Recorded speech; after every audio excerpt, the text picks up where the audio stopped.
сәлеметсіздер, сіздермен бірге мен Бесқой. Бұл видеода біз 104 сынып 137 сабақты өтетін боламыз. Бұл жерде бізде үшінші есепке көшейік. Өрнекті ықшамдау деп тұр. Өрнекті ықшамдау ол мына созылып кеткен сандарды, әріптерді кішірейту. Оны былай істейміз. Мысалы мына жақта д қосуды деп тұр. Енді осыны ықшамдау керек болған кезде бүйтіп істейміз. Қосып, бір-біріне қосамыз. Мына жақта неше ді бар? Қараңыздар. Мына жақта 1-ді, 2-ді, 3-ді, 4-ді бар. Осының барлығын қоссақ қанша болады міне? А-сы д қосылған, д қосылған, д қосылған, д. Д-ға д қоссақ, 1-ді қоссақ, мына 1 деп есептенді. Алдында 1 деген коэффициент болады. Сонда 1-ға 1-ді, 2-ді, 1-ға 1-ді, 2-ді, 2-ге 2 қоссақ 4-ді болады. 4-ді. Міне осылай ықшамдаймыз. Б қосылған Б тең 3Б болады. 3Б. Енді үшіншісінде С қосылған 2С деп тұр. С-ға С қоссақ, алдында 1 деген коэффициент бар, бірақ ол көрінбейді. Жазбай қоюға да болады. Сонда 1-ға 1-ді қоссақ 2С, 2-ға 2С, 4С. Осылай ықшамдаймыз. Кеттік. Енді міне Б қосылған 7Б қосылған 11Б деп тұр. Тең болады. Б-ға 7 қоссақ 8Б, 8Б-ға 11Б қоссақ 19Б. 9Б. Енді мына есеп 20А қосылған 13А қосылған 32А. Ол тең болады. 20-ға 13 қоссақ, 20А-ға 13А қоссақ 33А. 33А. Енді 33А-ға 32А қоссақ 30-ға 30, 60, 3-ге 2, 5, сонда 65А шығады. Осындай жауаптары бар екен. Ал біз жалғастырамыз. 4С-ке қосылған 3С қосылған 7С тең 4С-ке 3С ол 7С, 7С-ке 7С, 14С шығады.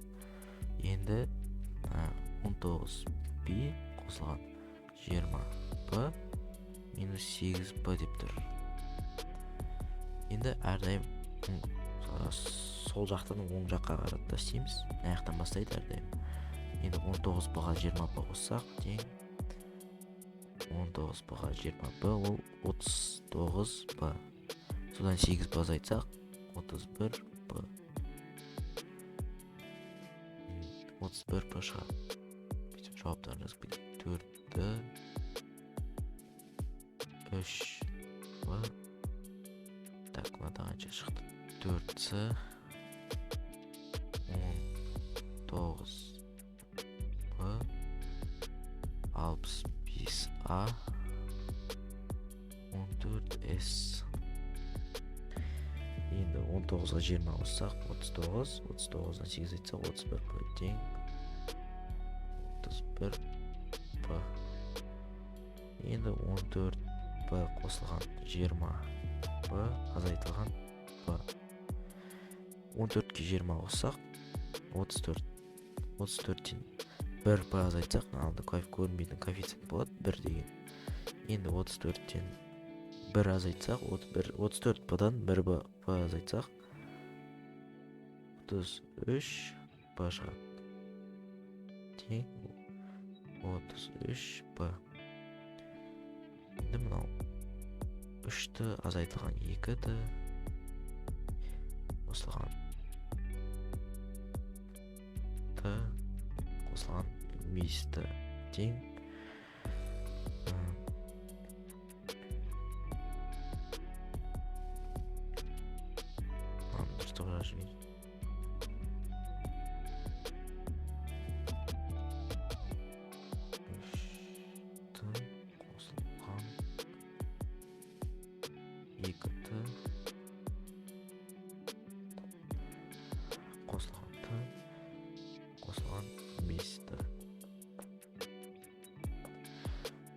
жерде міне 3-дан 2-ді азайтсақ 1-ті қалады, оған т қоссақ 2-ті болады. 2-ті қосылған 5-ті тең 7-ті.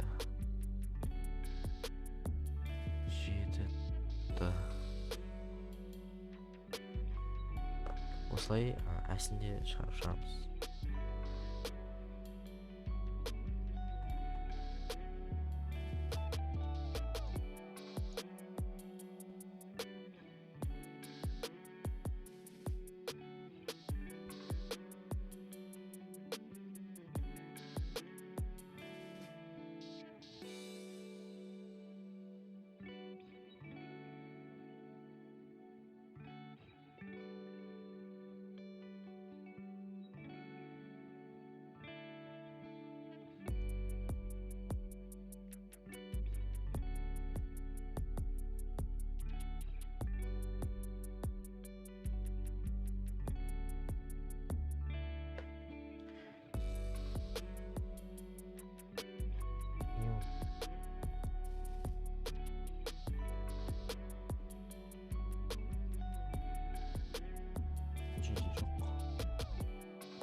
Балалар, әсін шығаруға көшеміз.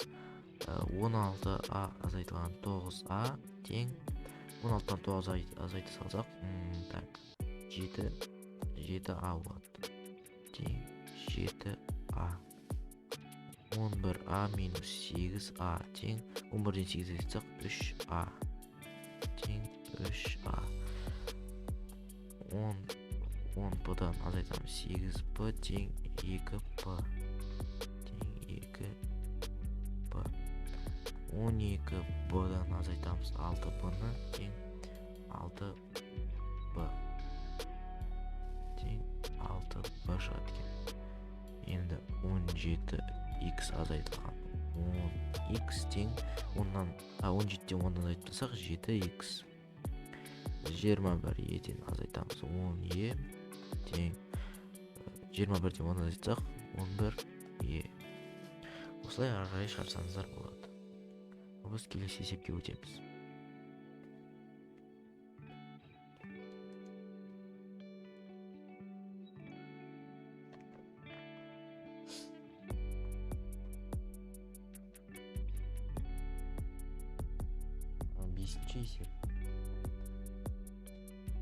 Бесінші есеп. Бұл жерде бірнеше айнымалысы бар. Өрнектерді түрлендір және әріптердің берілген мәнінде өрнектерді есепте дейді.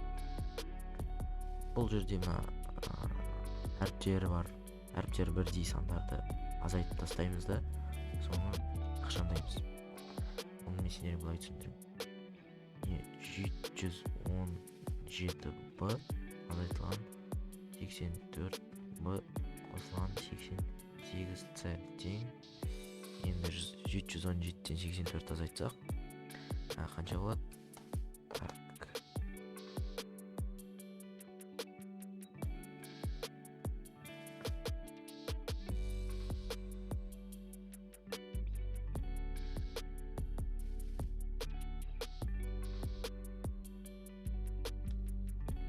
717b-дан 84b азайтсақ 633 болады. 633b қосылған 88c. Енді міне осы айнымалылардың орындарына қайсыған сәйкес сол орнына әріптердің орнына сандарды қоямыз. Енді бізде міне былай тұр. b тең 2 дейді. Енді 633 көбейтілген b-ның орнында 2 тұр, 2-ге көбейтеміз. Мына араларында көрінбейтін көбейту бар. Қосылған 88 көбейтілген c-ның орнында бізде 5 тұр, көбейтілген 5. Енді ең бірінші әрдайым көбейту орындалады. Бірінші тең 633-ті 2-ге көбейтсек бізде 1266 қосылған 88-ді 5-ге көбейтсек, 80-ді 5-ге көбейтсек 400, 8-ді 5-ге көбейтсек 440. Енді осы екеуін қоссақ 1266-ды 440 қоссақ 1600 1706 шығады екен балалар. Так, 1706 дұрыс.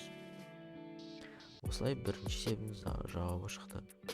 1706. Енді екінші есеп. Жақшаның ішінде D плюс C көбейтілген 25 қосылған 34 D. Енді мына жерде көбейтіп тұрған соң мына жақшаны ашып шығамыз. Бұл жерде бір тәсіл қолданылады, бірақ жақшаны ашамыз әйтеуір. Мынау мынаған көбейтіледі, сосын мынау мынаған көбейтіледі. Әрқайсысы отдельно көбейтіледі. 25-ді қосып болған соң қосып саламыз. Қосу 25C қосылған 34D тең. Так, енді ақшандаймыз. D мен D'лар қосылып кетеді.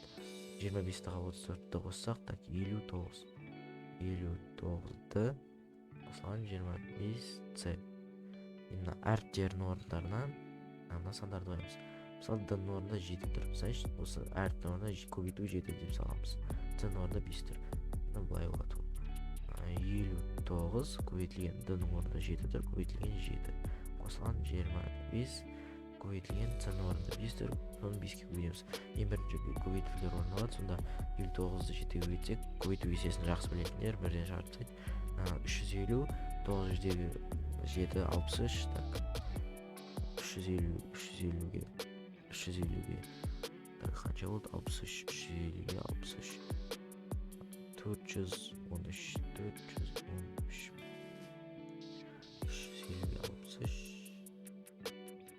413 қосылған 25-ті 5-ке көбейтсек, так, 125.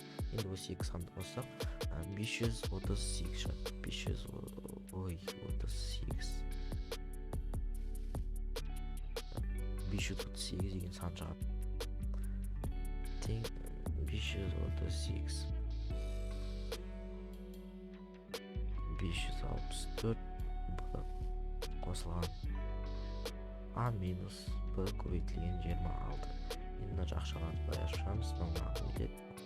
Әрқайсы отдельно көбейтіліп жатыр. Сонда тең 564B қосылған 20. Мынаған көбейтілген есе 20 қосу. Жерді қосу 26A. Енді минус тұрғасын. Минус саламыз. Мынаған көбейтілсе минус 26B. 26B тең. Енді B мен бұлар азайып кетеді. Және азайту тұрғасын. Сонда 564-ден 26 азайтсақ 540, так, 540, 538. 538B. Так, қосылған 26A. Енді B-ның орнында 7, B-ның орнында 2, A-ның орнында 6 тең. Енді осыларды көбейту болып саламыз. 538 көбейтілген B-ның орнында 2 тұрса көбейтілген 2. Қосылған 26 көбейтілген A-ның орнында 6 тең.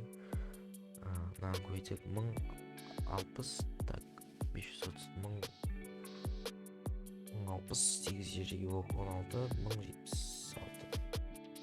1076. Қосылған, так, 26-ны 6-ға көбейтсек 120, 6 жерге 36, 156. Тең мына екеуін қоссақ 1100, так, 1100, 1200, 20, 1238, 1230.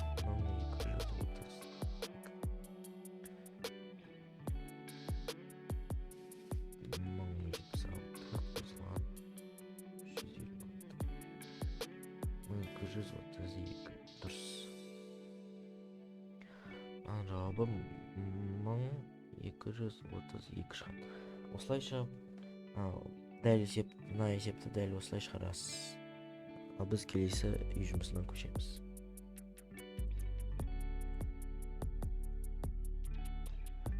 Үй жұмысынан көшеміз. Үй жұмысы 10 есеп. Өрнекті ақшамда олардың мәнін тап, мұндағы а тең 3 б тең 2 x тең 4 делінген. Енді мына өрнекті ықшамдаймыз. 4-ші класстың оқушылары қиналып шығаратын шығар, бірақ мен қиналып шығармаймын. Мен сені түсіндіріп кетемін. Көбейту болған соң жақшаны әрқайсысына көбейтіп ашамыз. Мынаған көбейтіледі, мынаған көбейтіледі. Әрқайсысына көбейтіп шығады. Енді қараңыздар. Жақшаның ішінде а плюс б көбейтілген 5 қосылған 9а қосылған 3b тең. Енді мынаны әрқайсысына көбейтіп шығамыз. Сонда 5а қосылған 5b қосылған 9a қосылған 3b тең. 5a 9a қоссақ 14. Мынау мен мынау, сосын b-лар бар мен b-лар бар қосылып кетеді. Әріптері бөлек боласын, олар қосылады. Сонда 5a 9a қоссақ 14a қосылған 5b-ға 3b қоссақ 8b тең. Енді бізге айтып тұр а тең 3, б тең 2, x тең 4 деп. Енді бізде а мен б ғана бар. А-ның орнына 3 қоямыз, б-ның орнына 2-ні қоямыз. Мына 2-ні қойсақ, енді қараңыздар. 14 көбейтеміз. Мына арасында көрінбейтін көбейтулер бар. А-ның орнына 3 тұр, значит көбейту 3 қосыламыз. Мына қосу 8 көбейтілген б ол 2-ге тең. Көбейтілген 2. Енді бірінші көбейтулер орындалады, сосын барып қосу орындалады. Бірінші, екінші, үшінші. Сонда қараңыздар. 14-ті 3-ке көбейтсек 42 қосылған 8-дегі 16 тең. Сонда 58 тең 58 шығады екен. Екіншісі 13 көбейтілген а плюс б жабылған азайтылған 7b қосылған 4a ол тең болады. Мынаны әрқайсысына бүйтіп көбейтеміз. Көбейтіп шықсақ 13-ті а-ға көбейтсек 13a қосылған 13-ті б-ға көбейтсек 13b азайтылған 7b қосылған 4a тең. Енді а-сы бар мен а-сы барды қосамыз, б-сы бар мен б-сы азайтамыз. Азайту болса азайтамыз. Бүйтіп белгілеп қойға. Енді 13-ға 4а қоссақ 17а қосылған. Мына б мен б 13б-дан 7б азайтсақ, так 6б тең. Так. Енді а-ның орнында 3 тұр, көбейту 3 қосылған б-ның орнында 2 тұр, қосылған 6 көбейтілген 2 тең. 17-ні 3-ке көбейтсек 30, так 21 51 қосылған 12 тең 63 шығады екен. Мына есеп тең 63-ке. Енді мына есеп шығарамыз. Үшіншісі 6 көбейтілген жақшаның ішінде x қосылған а азайтылған 5a тең. Енді әрқайсысына былай көбейтіп шығамыз. Көбейтіп шықсақ 6x қосылған 6a минус 5a тең. Енді а мен алар азайып кетеді. 6адан 5 азайтсақ а қалады, а-ның өзі қалады. 6x қосылған, сонда 6x қосылған а болады. Енді x-ның орнына бізде 4 тұр, а-ның орнында 3 тұр. Енді соларды орындарына қоямыз. Қараңыздар. 6, мына жерде көрінбейтін көбейтулер бар. Көбейтілген x-ның орнында 4 тұр, көбейтілген 4 қосылған а-ның орнында 3 тұр, қосылған 3 болады. Алдында коэффициент болмаған соң просто өзін аламыз. Тең. Алдын 4-ке көбейтсек 24 қосылған 3 тең 27. Бұл біздің жұмыстың жауабы, 3-ші есептің жауабы. Тең 27.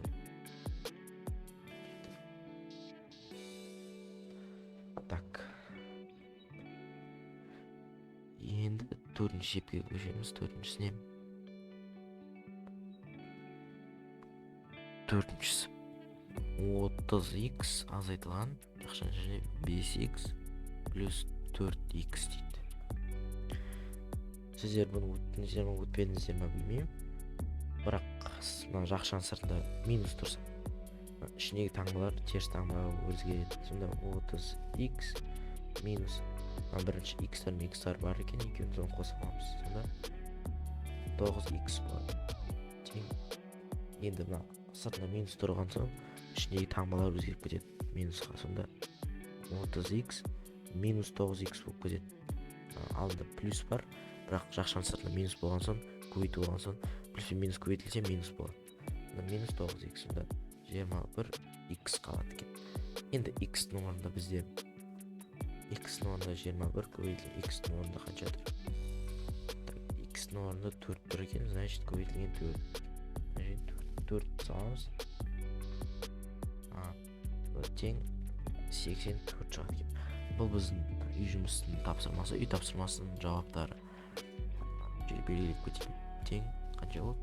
84. Назарларыңызға рахмет. Сіздермен болған мен Бесқой. Каналға тіркеліп лайк басып кетіңіздер, комментарий қалдырыңыздар, достарыңызға жіберіңіздер. Әрі қарай қандай есептер керек, соны қалдырып кетіңіздер. Келесі сабақтарда қандай жұмыстар болады, нені талқылау керек, түсінбей жатсаңыздар комментарийға сұрақ қойсаңыздар болады. Сіздермен бірге болған мен Бесқой. Сау болыңыздар.